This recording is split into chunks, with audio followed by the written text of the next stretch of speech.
नमस्कार. Entertainment team तुमच्या फुडल्यान सादर करता नुक्कड नाटक. नुक्कड नाटक म्हटल्यार मेंटल हेल्थ. ही स्टोरी कितें? ही स्टोरी कॉमन मॅनाच्या लायफान कितें कितें स्ट्रेस घडटा तेजी स्टोरी. पळोवया तर कितें घडटा. चल. अरे घरा कडल्यान फोन येता मरे, कितें जालें तें पळोवया. हॅलो. बरें बरें बरें. अरे सराचो आनी फोन येता मरे. हॅलो सर सांग. सर बरें बरें येता सर येता.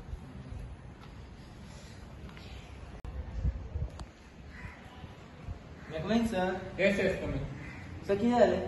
हांवें तुका आपयल्लो. सर सांग. पळय आतां पर्यंत जे तुवें काम केलां तें बरें केलां म्हणून तुका हांव प्रमोशन करता. सर. पूण तुका आनी काम करचें पडटलें आयज. सर कितले एक्स्ट्रा डे काम- रावचो पडटलो. सर कितले काम करू सर? Staff वाडना sir. ना ना ना ना ना प्रमोशन तुका हांव कित्याक दिता कित्याक कामूय खूब आसा म्हणून.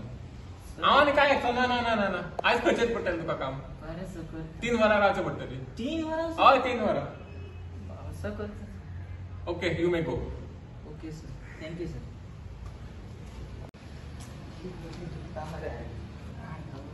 अरे काहीच कसो आहे रे? बरं सांग तुझे कितें जालें? माझे काय जावंक ना, पण तुझे अशें कितें तकली कित्याक दुखता? तकली दुखता मरे, कितें करूं अशें. सरान खूब काम दिलां, स्टाफूच घेयना आनी म्हाजे सगळे तकलेर घातल्या. आणि घरांतले कितें? घरांतलो बड्डे आसा, फ्रेंडाचो बड्डे.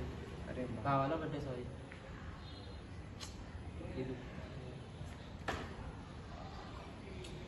साईश, ओ साईश, कितें जालें रे? कितें करूं? साईश, ह्या स्टोरी वयल्यान तुम्ही पळयलेच आसतले की स्ट्रेस हो मनशाक कशा तरेन कितें ह्या करता, तो लोळयता कसो तो तुम्ही बघल्यातच. जाल्यार ह्या स्ट्रेसाक ओवरकम करपा खातीर तुम्ही फक्त एकच काम करा की लायफान एंटरटेनमेंट हो आसातच जाय. तेज्या खातीर एक्सरसाइज करा, रिडींग करा आनी स्ट्रेसासून भायर सरा. आतां स्ट्रेस जर आसलो न्हू तर तो खंय पावत हो नेम न्हू. म्हणजे ह्याच दाखोवचो आसला एंटरटेनमेंट टिमाक. धन्यवाद.